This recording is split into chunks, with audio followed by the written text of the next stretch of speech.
All right. Hi, everyone. Thank you so much for joining us today. I'm Marilou Barsam from MSDynamicsWorld.com. In today's session will be Online Marketing for Dynamics ISVs, Proven Tactics that Deliver Leads.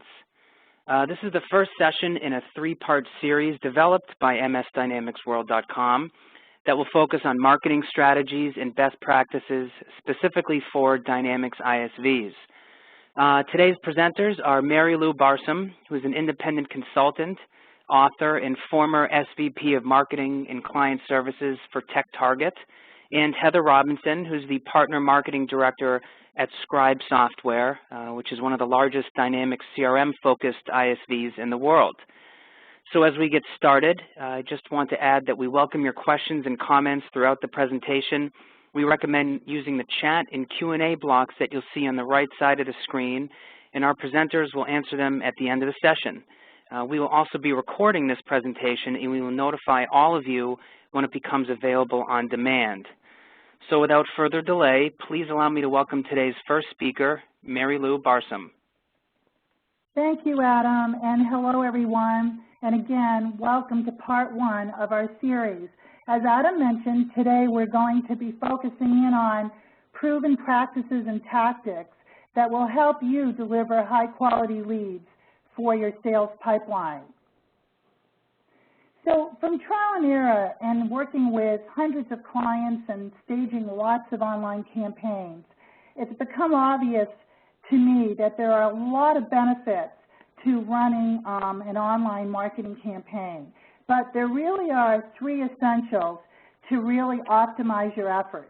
The first being the most logical, and that is looking for the appropriate target audience on a site that has content that's relevant to the technology or the solution that you are marketing. But as important, it's really critical for you to get an understanding of how active, engaged that audience is as well. And we'll be giving you some insights as to how to figure that out. The second thing to consider is your content. I can't recommend enough for you to build a full portfolio of content, starting with it being topic-specific for obvious reasons again. But it's not just topics that you should be concerned about, topics that represent your solution or service that your target will relate to, but there are other considerations as well that we'll be covering. And then lastly, thinking about integration at a whole different level. From your messaging to your assets that you build to the media sponsorships that you choose, everything needs to be integrated with the eventual objective of making it closed loop. And that's something we're going to be discussing too. So focusing on audience for a few minutes. MSDW ran a really interesting research study at the close of last year. And in that study, they asked their members, readers, several questions related to online. And one of the initial ones that relates to today's discussion was, where do you go to research your solution? And as you can see from the sample response, the majority of respondents cited online sources.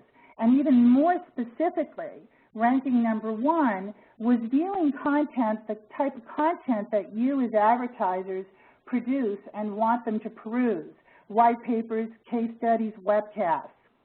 Following that, and very logical, is that they speak with other partners, basically reach out to their peers. And this doesn't surprise us because they're trying to get third-party endorsement, they're trying to get feedback on a vendor they might be considering, various things like that. And then trade shows or in-person events, and lastly, print magazines. And I want to direct your attention to the ranking of print magazines because I think that it's very telling and indicative of an increasing trend we see that reliance on traditional media like print is really waning and being replaced with online. Now again, related to knowing your audience, one of the things that's really important to do, I believe, as a marketer is to check in with any third-party website you're using and always stay on top of the topical interest and activity of the readership and the members as it may relate to your solution. Here, for instance, is a snapshot that MSDW provided. These were the top categories or subjects of interest in Q4 of last year for their readership. And this is just a really good discipline for you to request this from a publisher partner like MSDW so you can get a good sense as to whether or not your product marketers or your team is focused on the right topics as well. And once you have a sense of that, another really worthwhile activity is for you to basically do a crossover, match-up comparison between the most popular advertiser content that's running on the same site and its relationship to the editorial content. So, for instance, I asked MSDW to give us a snapshot like that. This is pretty recent. And what they did for us is rank, as you can see, the most downloaded or responded to advertiser content related to ERP and CRM. And then on the other side of the coin is the most read editorial content. And I would suggest that as a marketer, one of the things you do is just do a check-in and see if your content that you're building relates to either of these, and then also educate yourselves as to what the crossovers or the gaps are between what's being read on the editorial side versus what's being downloaded on the advertiser side. And take advice and guidance from what you learn in terms of building your content portfolio. Now, I said earlier that it's really important to get a sense of the site's most active and engaged members. And again, this is information that you can readily get by working closely with your publisher partner like MSDW. In this particular instance, I basically asked for a ranking of the most active readers or members of the site as it related to their download activity. And it seems pretty logical, but it's worth considering that if the top 10% of the members of MSDW's site are responsible for downloading, on average, 130 items a year, the takeaway for you as a marketer is that you really need that full portfolio of content. It is not sufficient to have one or two assets or media sponsorships and think that that's going to take you through the duration of an entire calendar year, because the appetite of those most active respondents is big. And so if you've got the right kind of content out there, they're going to download it. Now, switching over to content considerations specifically, I love this quote. At the end of the day, your online campaign efforts are as good as your content assets. This is really a truism in online marketing for a number of reasons. And it also poses a big challenge to you as a marketer, because based on who it is you're trying to target, one thing you might consider in building your content portfolio is that you need to move beyond just thinking about having an asset for each topic you want to address or each solution or product you're selling. You basically want to have assets that are based on buyer's title and role.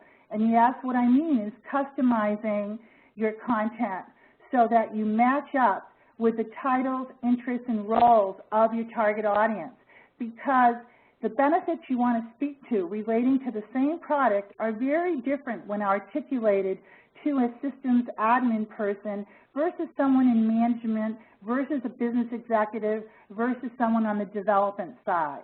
And so you need content that speaks to all of this. The other thing that you have to consider is, are your assets matched to the buyer's time frame? So what do I mean by that? I mean that you need to recognize that you need different types of content that basically relate to where your prospect is in their buying stage.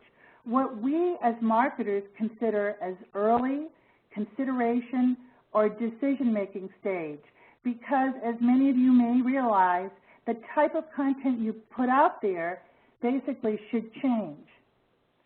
And to validate this point, and reinforce it, I'd like to share with you a study I was involved with back with TechTarget.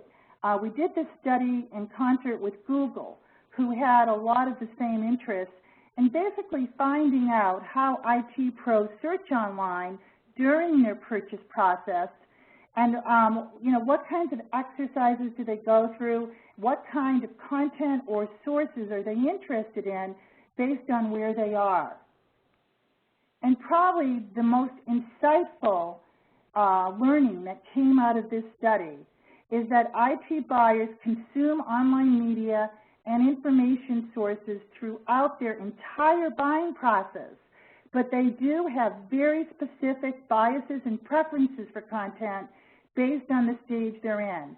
And I will tell you that this was a benchmark study done in the IT industry, but there have been many others done as well that just continually reinforce this point, that specific assets are more relevant to IT buyers based on where they are in their buying stage.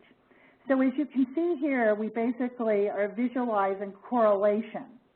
So when an IT prospect is in what they call early stage, when they're basically seeking information to help them solve a problem they recognize, they're going to go to their peers. They're going to go to online communities, forums, chats, to basically get feedback and get the scoop on the entire technology landscape. They're going to use their search engines. They're going to rely heavily on editorial commentary, whether it be ebooks, editorial articles, email newsletters. All right? Once they're educated and they feel like they've got the lay of the land and they move into consideration phase, this is where they're going to be looking for more of the content that you would provide on the advertiser side. And that would be white papers, podcasts, case studies, videos. But this would be content still, because we're kind of like crossing over one phase into the other, that's highly educational and starting to skew towards your particular solution or product. And then it's just logical. As they start to line up the vendors that they're serious about for consideration and start their short list, this is where they want the technical information. This is where they want more case studies. This is where they want or will attend trade shows, ask for product literature, trial software, participate in demos. And so all of this, really, in conclusion, what it means is think of what you've got to have in that arsenal of content you build to meet these preferences of your prospects. And then layer that with the fact that even if you do have multiple assets, and those assets are all focused on these various points that I'm making, at the end of the day, are they all tied together? Does your messaging, content, and media line up in terms of the messages and the main points that you're communicating within a campaign especially? Everything from your promo copy to the actual white papers, the abstracts describing them all, your eventual website registration and information page, because obviously that's where you want all your prospects to end up. Are you really highlighting the same benefits and giving consistent offers so that they recognize what you're saying throughout? And does everything logically lead to your own website? The other point worth considering is to run a successful and integrated media campaign online, it's really important to define your ultimate goal. You know, I've worked with many marketers, and I really insist that right from the strategic aspect of pulling the campaign together, we've got to say, what's top priority here? Now, one of the greatest benefits of marketing online is that you can simultaneously brand yourself, your company, your product, as well as generate leads. So those can be mutual, synergistic goals that you have. But then you have to think of what else do you need to accomplish. Do you need to socially integrate your campaign, knowing that social outreach is so important, as you just saw in the Google study? Do you have to figure out how to link your campaign to actual customer acquisition on your own website? And how are you going to do that, not just intra-campaign, but post-campaign? And do you have a solid nurturing strategy that will attend to both? And do you or your third party, like MSDW, is there a lead portal that you can analyze what's happening as a result of your nurturing strategy so that you can make all your efforts really productive? Now, I want to take a moment to talk about nurturing because from my perspective, it is essential and so critical in today's online marketing atmosphere. It really is important to think about how to not just get those initial downloads in, let's say, a specific lead gen campaign, but how to work it so that you can get additional downloads as well. And one of the most obvious reasons for wanting to do that goes back again to what I said earlier, that in a given time that you run a lead gen campaign and someone responds to your content, they could be window shopping at that point, really early stage. But if you come back and you continue to nurture that lead, as they move down their buying stage, they'll be more interested in the follow-up content that you have to send them. For instance, specific to MSDW, they have basically built specific lead gen programs that allow for you sending out follow-up emails. And as we've indicated here visually, you would be nurturing and recommending related content to readers that had already downloaded an original piece of content. And what's really cool about this is that at this juncture, you can set preferences in terms of the actions or end results you want from those leads you follow up with, like inviting them to sign up for your own newsletter or giving them highly technical information, which would be a gauge as to how end stage they are based on their buying stage. And really important with a program like MSDW's, you would want to be notified or have some kind of triggers that basically will tell you when you're getting those first or second downloads so you can navigate those leads accordingly to those preferences. Now, what's really interesting, here we go, is that I asked MSDW how many of these nurturing emails they had done on behalf of their advertisers in the last year. And they said 4,500. And look at these stats. Of those 4,500, they got a 26% click-through. We know how robust that is. And of that 26%, 72% of those who clicked then downloaded the follow-on content. So that's huge endorsement for why nurturing is effective and really essential. And then pulling it all together, the question you should be asking yourself is, am I eventually going to create a closed loop with all of these marketing activities? I understand that it takes huge time and resources just to build the type of content assets that I've described here. And also to think about how to connect your marketing campaign socially, whether it be something you do on your own website or you do in conjunction with a third-party website. And then pulling together all the media assets that you need to stage the campaign to hit those objectives that I asked you to describe. And then email newsletter platforms. You need them for your original campaign. You need them for your nurturing campaign so you can apply the tactics we just shared with you. And then at the end of the day, you need analytics and you need to analyze what's going on between your nurturing activity through your lead portal so that you can fuel your sales pipeline with the best quality leads for your sales organization. And if you're doing all of these things consistently, campaign to campaign, you're really going to see good results. Now, it's really important to remember that to be able to do this, you need to be consistently marketing online. You can't make an appearance and then disappear, or you won't realize a closed loop model. Now, I've covered a lot of practices and I've given you a few tips, but I think to bring it home, it would be really helpful for you to hear from a fellow marketer. So at this point, I'm going to turn it over to Heather Robinson from Scribe. Welcome, Heather. Well, thanks, Marilou. I really appreciate the opportunity to share my experience both as an MS Dynamics World customer as well as a marketer. But before I get into the meat of my presentation, I would like to give the audience just a little bit of information about Scribe, just in case they're not familiar with us.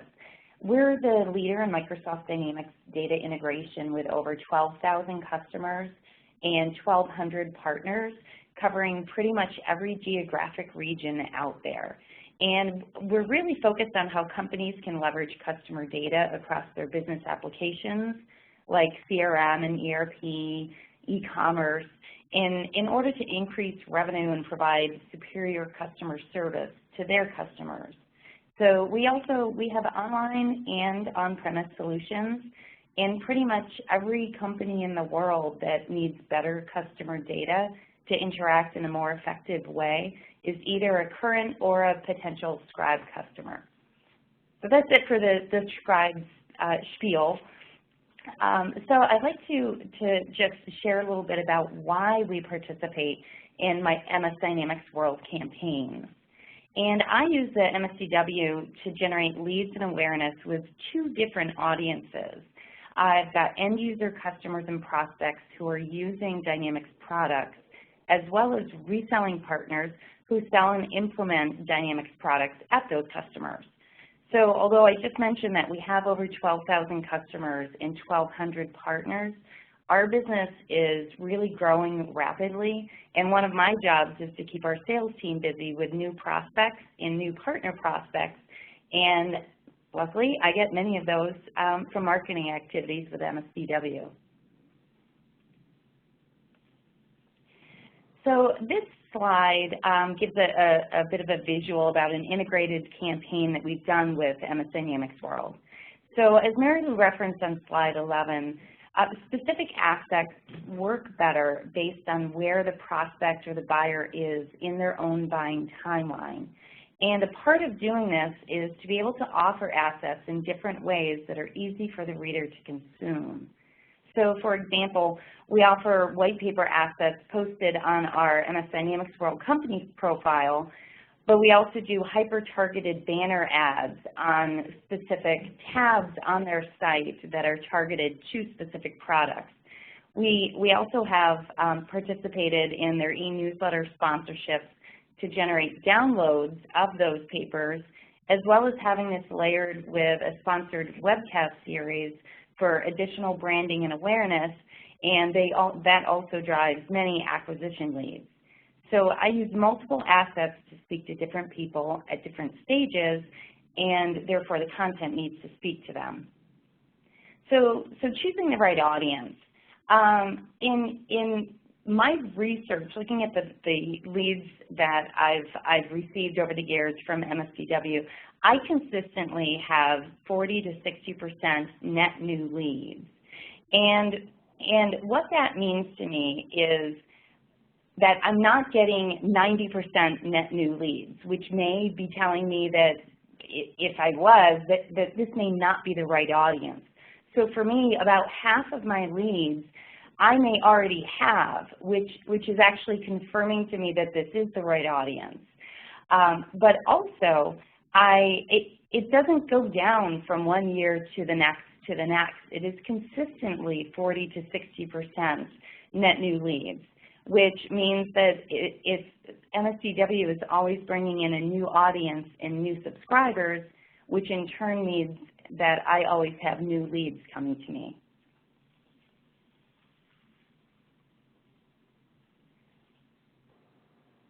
So let's talk a little bit about lining up the right content.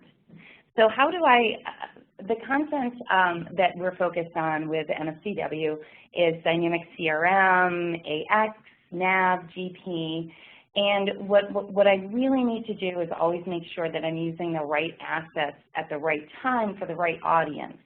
And because you don't know who they are and where they're going to be, it's where you really need to offer up many different types of assets for the different prospects to consume.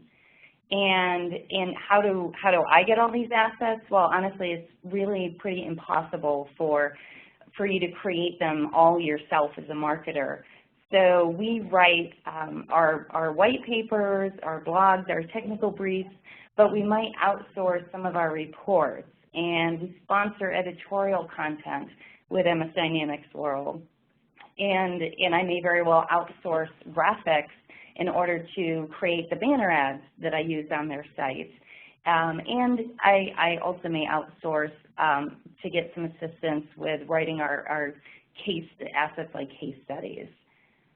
So you aren't expected to create all of the assets to speak to all of these different audiences, but it is critical to have all of these different assets because you never know what is going to actually speak to the prospect that will respond to your campaign. So here I've shown a couple different examples of Scribe-written white papers. So the first on the left is what I consider a true white paper. It's topical and educational, and it's written by Scribe as integration experts and is not about our products. So this will interest both the top of the funnel leads who are trying to make sense out of data integration and what they might need to know, which could impact their project or department. But this type of white paper also interests existing customers and partners who are already working with an integration solution, but they want to keep up to date on the latest research or best practices to make sure they're optimizing their own solutions. And on the right side is what I call a technical brief. So this refers to a paper that is Scribe product specific, speaks to both the audience who's considering Scribe and is interested in the how of our particular integration solution for their products. And also it can move the already educated prospect to the consideration or even decision portion of the lead funnel.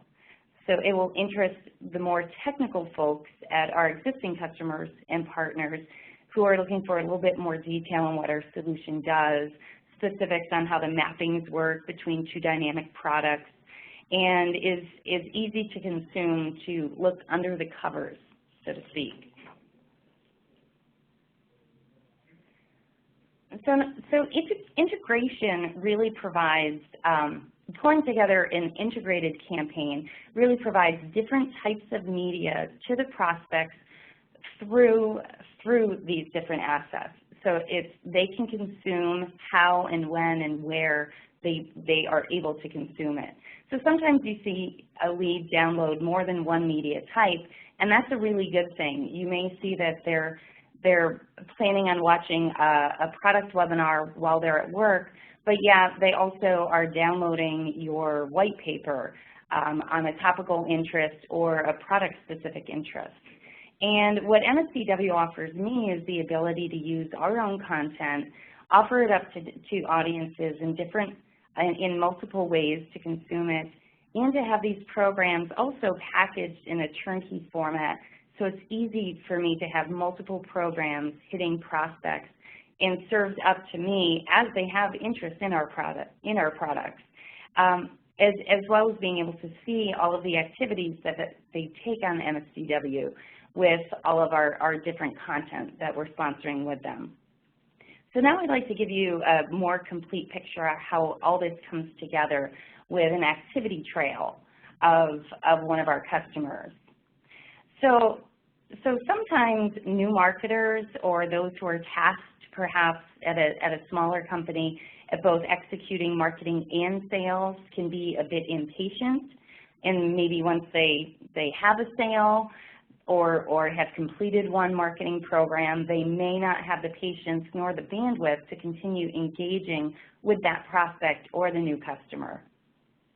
But as you can see on the screen, here's an example of one of our customers that happened to begin with an MS Dynamics World webinar that we were sponsoring. And we received in the lead, we put them into our nurture program, they received an email from us that they opened.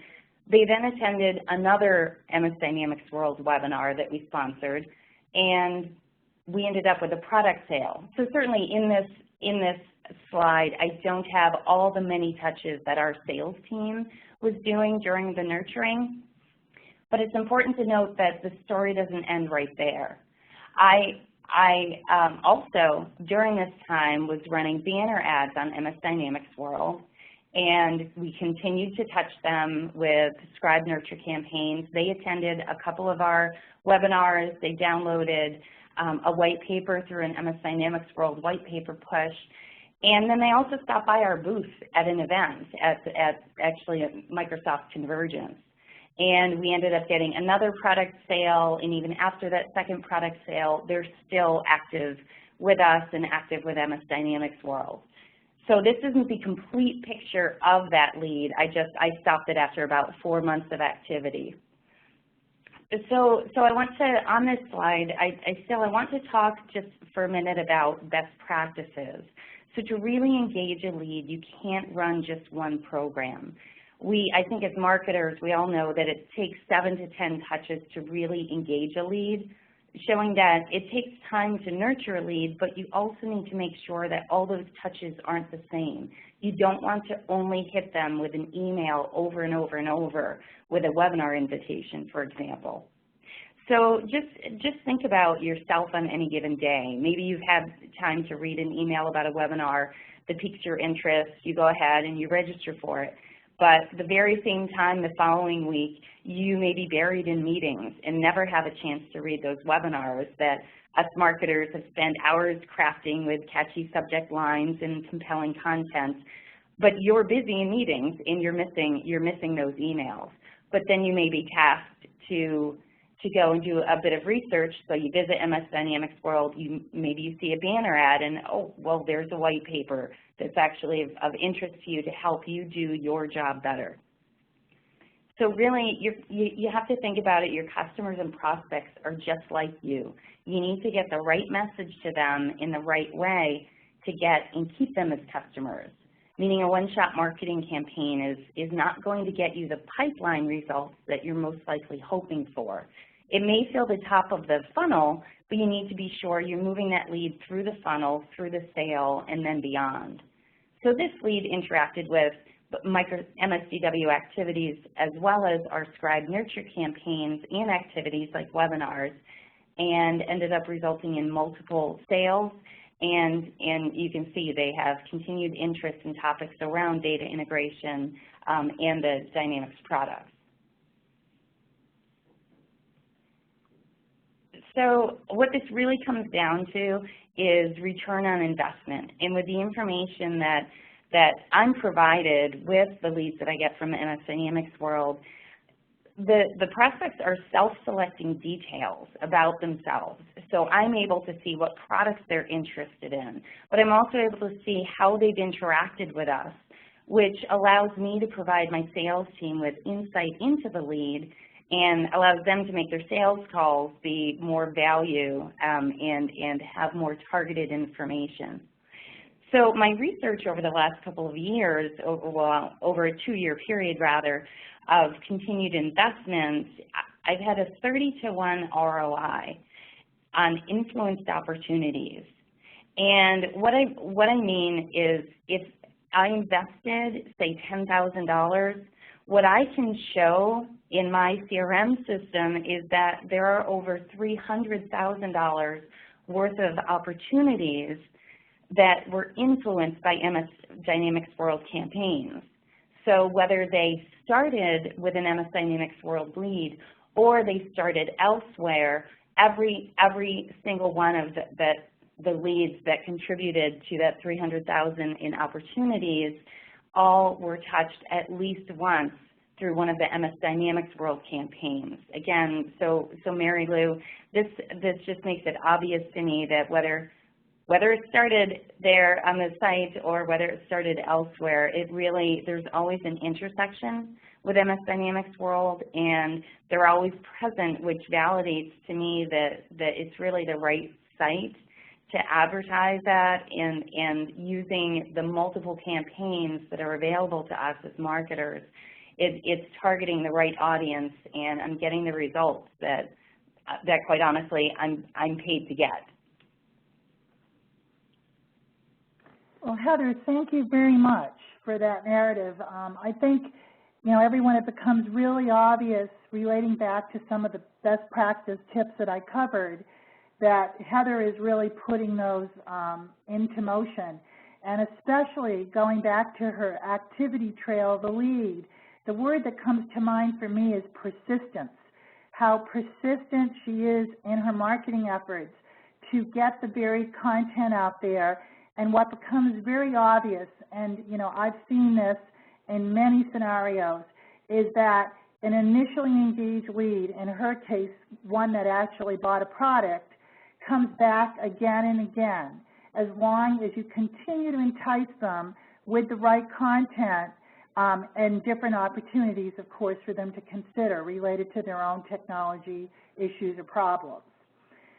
So all of this, everything you heard from Heather and everything I've covered, basically points back to where we started in terms of lining up the right audience, lining up the right content, covering off on all the aspects we shared with you so that you can totally integrate your media plan to be focused on what you want to achieve. I really want to stress how important it is for you to have the ability, either internally or working with a third party, to track and analyze your leads, because that's going to reinforce everything that you do as a marketer for your company and for your sales organization, because you'll be able to not just quantify but qualify the leads you're sending over to sales. And again, conversion from information to actual leads to actual revenue, all of that is made even more possible, and you can do it more efficiently using a really strong online program. I am closing with what I refer to as my marketer's checklist. This checklist covers off on many of the points and some additional points that we'll be bringing up in future webcasts. And I actually lifted it from a book I wrote about a year ago, The Evolution of Online Marketing. And I just want to remind you once again that there's really a natural flow here. And what you do to reinforce that flow in terms of first speaking to the right audience and strategically building content so that you're there in front of them when they're interested in you, is to nurture them accordingly with the eventual goal of leading them to your own website.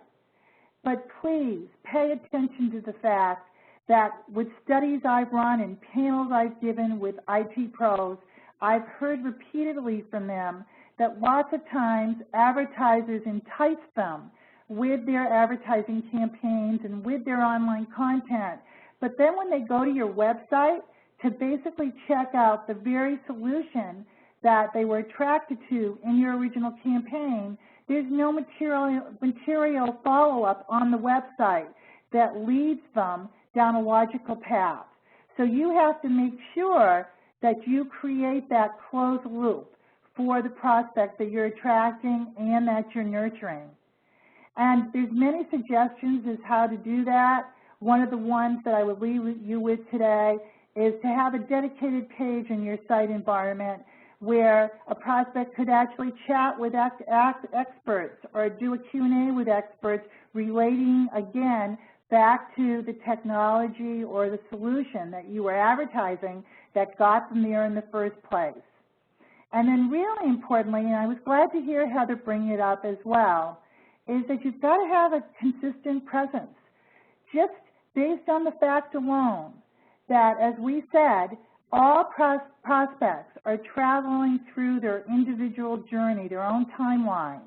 And if you make an appearance in Q1 and you're gone in Q2 when they're ready to buy, well, guess who they're looking at? They're looking at your competition. So consistency online is really important. So I'll leave you with that thought today. I want to thank you all so much for joining, Adam, Heather, and myself. And if you have any questions, we'll open it up to questions now. Thank you very much. Yeah, thanks, everybody. And once again, the Q&A tab or the Q&A block is on the right-hand side of your screen, or it should be. So don't hesitate to type any questions in there. Don't be shy, and we'll try to get to everybody's questions.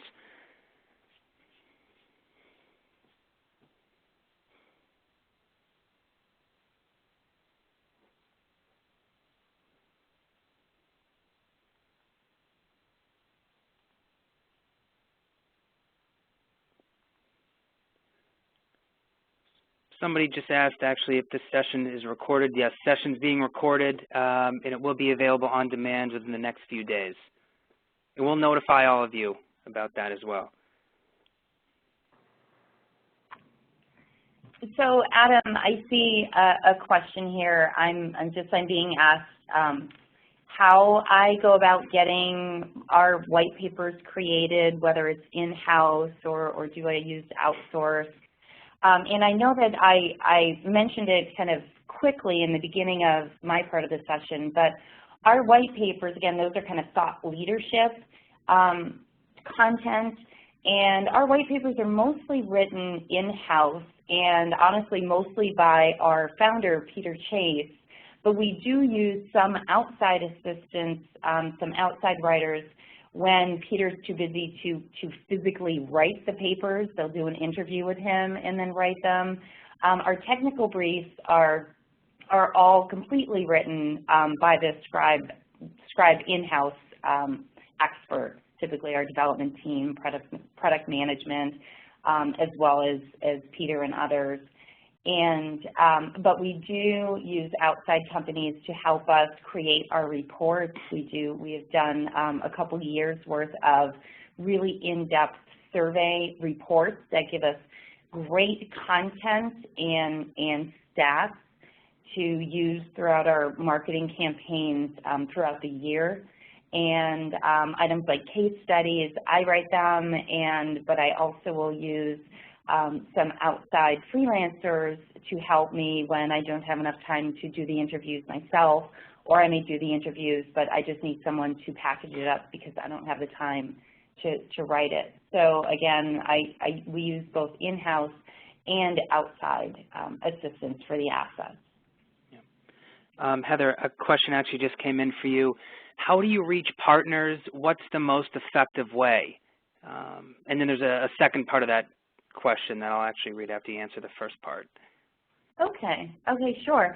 Well, what's nice, Adam, is you help me do that because you, with the people who sign up for your site, they self-select whether they're a consulting partner, a VAR, and so I've done different like e-newsletters with you and kind of white paper pushes, promotions, maybe targeted webinars that I promote through these, and you target just the partners.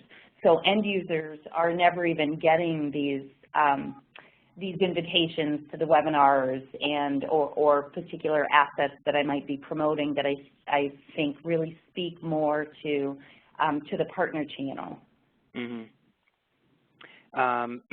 Second part is, are on-site visits most effective, trade shows or other Microsoft events? I think that's in relation to how you go about reaching partners. And you just answered some of that, but if you might just want to reiterate.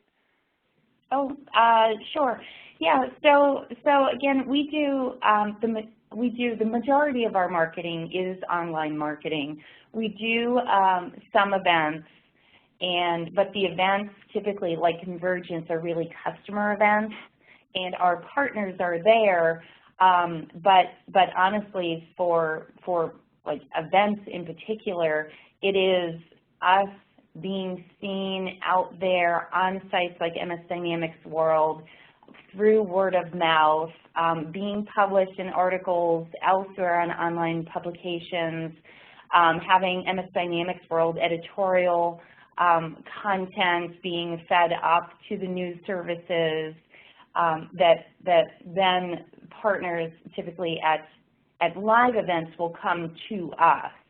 But with the online, we're able to push out targeted content much easier. We don't typically do a lot of partner recruitment at live events. They just, because of all the rest of the marketing we're doing, they'll typically come to us, but it's important for us to be at those events and have a pretty good significant presence at those events. Marilou, a question actually, oh, I'm sorry, Heather, were you finished? No, I just wanted to make sure, did I answer the question, or did I go off on a? Nope. Yep, that was excellent. We actually have a question that came in from Marilou. what best practices would you recommend for identifying key content the target audience is hungry for?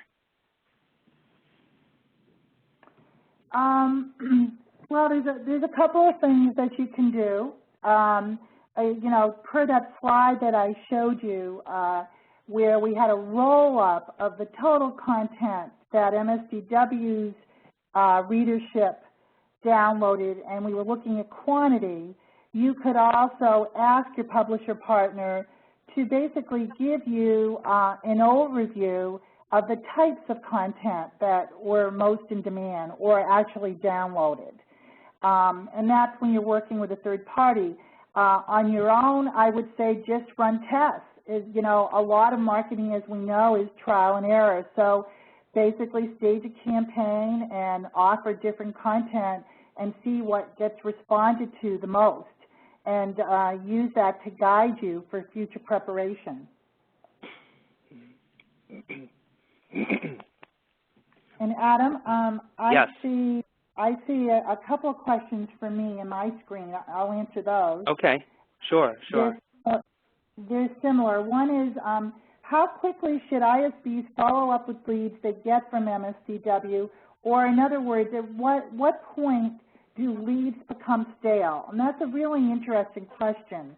From my experience working with marketers, again, this has to do with what the lead originally responded to. So for instance, working with marketers that use trial downloads a lot or product demos as a way to get end-stage leads, I've observed that they feel that if they don't respond to those type of leads within 24 to 48 hours max, they lose them.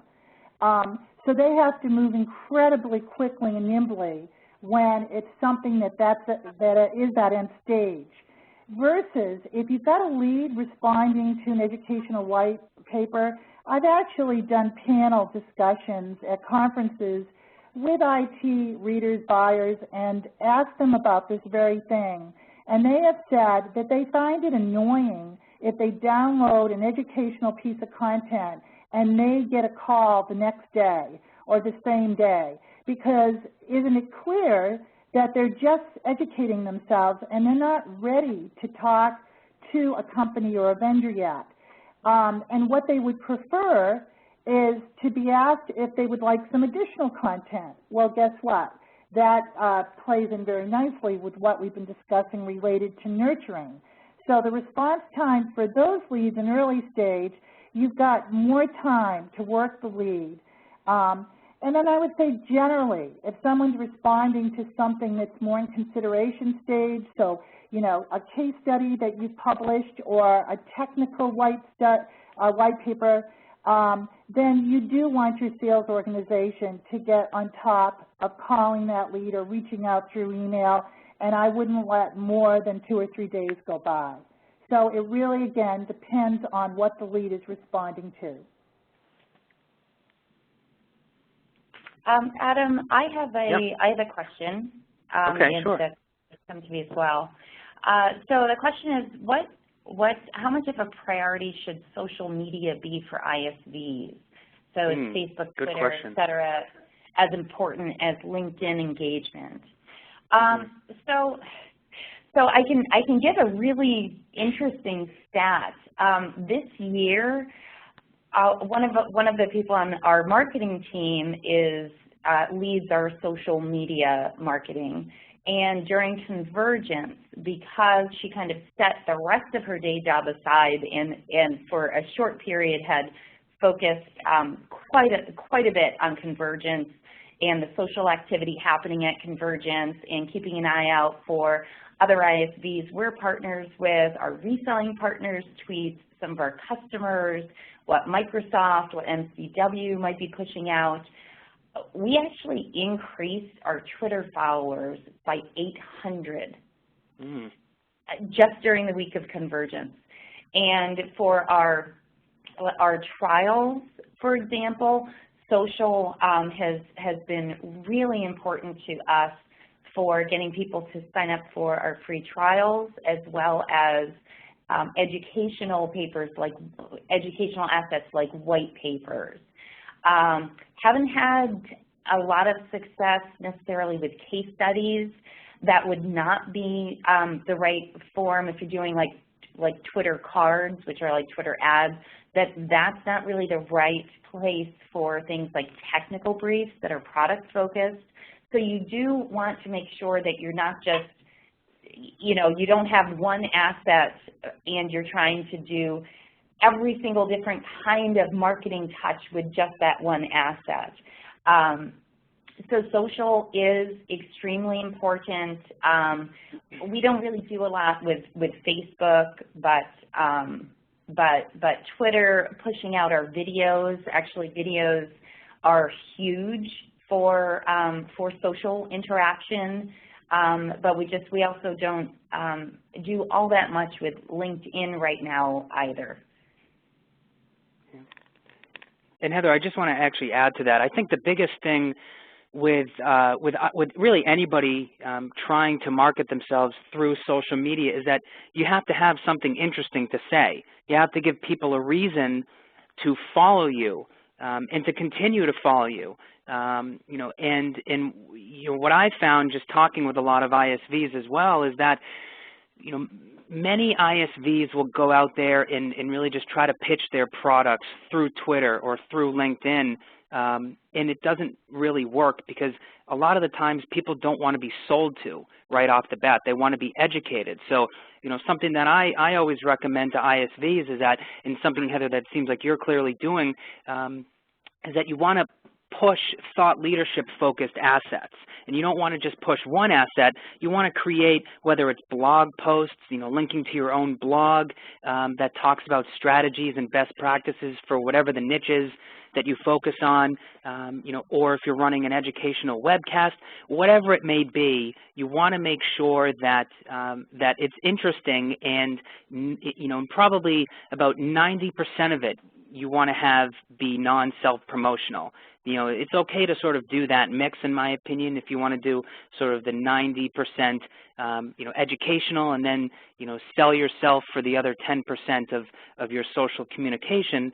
But the heart of it really needs to be positioning yourselves as thought leaders, because people want, especially on Twitter, people want to follow organizations or people that can either inspire them, educate them, you know, or just provide news to them. So yeah, but you know, to your point, I mean, you know, having a social presence as an ISV, I think is extremely important. But you know, getting into you know, the different types of social networks out there. I mean, I personally find Twitter to be the most useful, and maybe this is sort of a discussion for another time, but you know, Facebook works well if you're a company that sells to consumers, in my opinion, but people a lot of the times don't want to mix their personal and professional lives, you know, in the same space. So that's why Facebook typically doesn't work well, at least what I've found, for companies that sell B2B.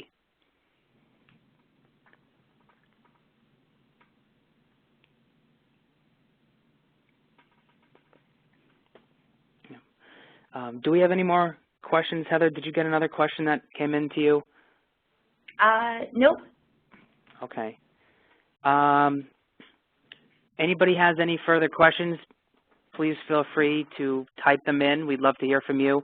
One thing that I actually did want to touch upon as well, and something that both Heather and Marilou really stressed, was integrating a campaign to you know, utilize multiple touch points, not just from a nurture standpoint, but really from a program, a type of program standpoint. And you know, at MSDynamicsWorld.com, and when we track the habits of our readers very, very carefully. And something that we've noticed too is that you get a lot of people that, for example, will want to download a white paper, okay? And some of those people will also attend a webcast. But you also get groups of people that just really prefer to only download white papers, and then you'll get groups of people that really just prefer to view webcasts, or maybe they just like looking at banner ads or clicking at banner ads, or they just like to receive newsletters and reading news articles on our site. So it's so important that you find ways to utilize multiple programs to reach all of those different types of people that might not just be attracted to one of the content offerings that you're pushing out. Right. Yeah. Okay. We actually just got a question here. I think this looks like it's for me. It says, are blog posts as popular as downloading case studies or white papers?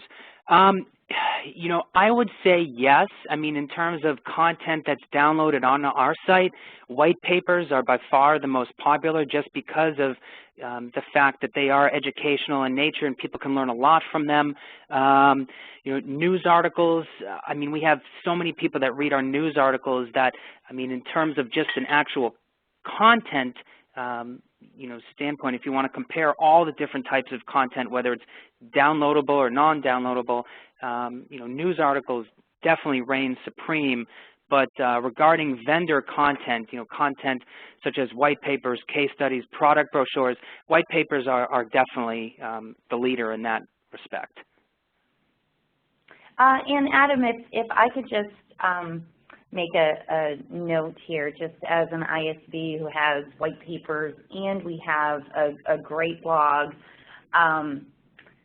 Blogs are really a very different way to consume information. And whether they're technical blogs or you may be blogging and encouraging readers to read other articles that are topical, and you're linking to other blogs and providing your customers, your prospects with information that way.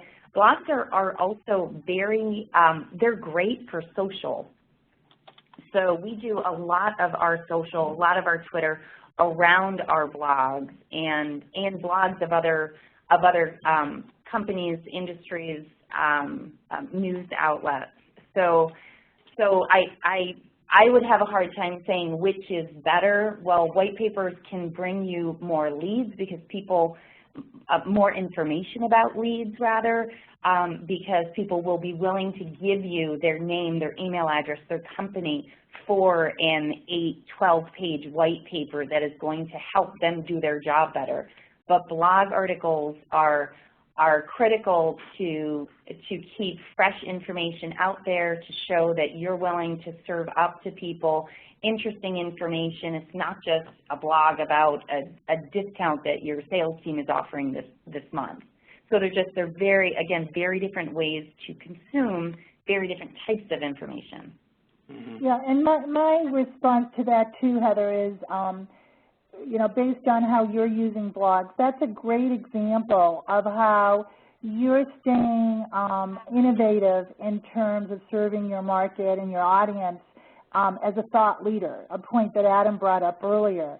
And also, I would also think about, either creating a blog or being associated with blogs as part of your branding effort, because it really is a great way to establish identity for your company or your product line, but do it without expecting that you're going to get hardcore leads from it, but rather that you're really enhancing your image in the industry and creating a good reputation for yourself.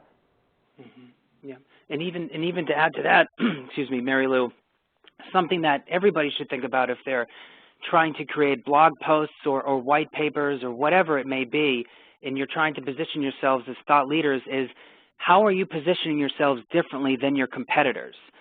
For example, I mean, if you have a warehouse management solution, let's say, and there are 10 other companies in the Dynamics space that also offer warehouse management solutions, how can you position yourselves differently as a thought leader? Even if they're positioning themselves as thought leaders too, how can you position yourselves differently? So you always need to be thinking about that as well, and looking at what your competitors are doing, and not as a I don't want to stress that you don't have to replicate what they're doing, but make sure that that you are trying to position yourselves as even more of a thought leader, an expert than your competitors are. Mm-hmm.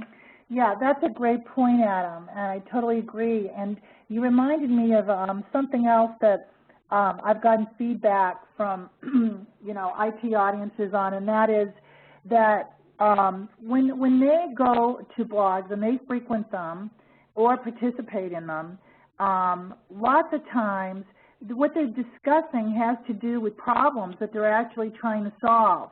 So when you think about that as a marketer, an ISV marketer, if you know of blogs, in addition to your own, but you know of blogs where your target audience is, it's a really great idea to monitor those blogs just for the sake of eavesdropping on their conversations, because you can basically figure out what it is they're grappling with and what they're looking advice-wise, what they're really looking for, and then you can build content directed to basically informing them on the topics they need, or you can fuel your own blog or your own website with that information.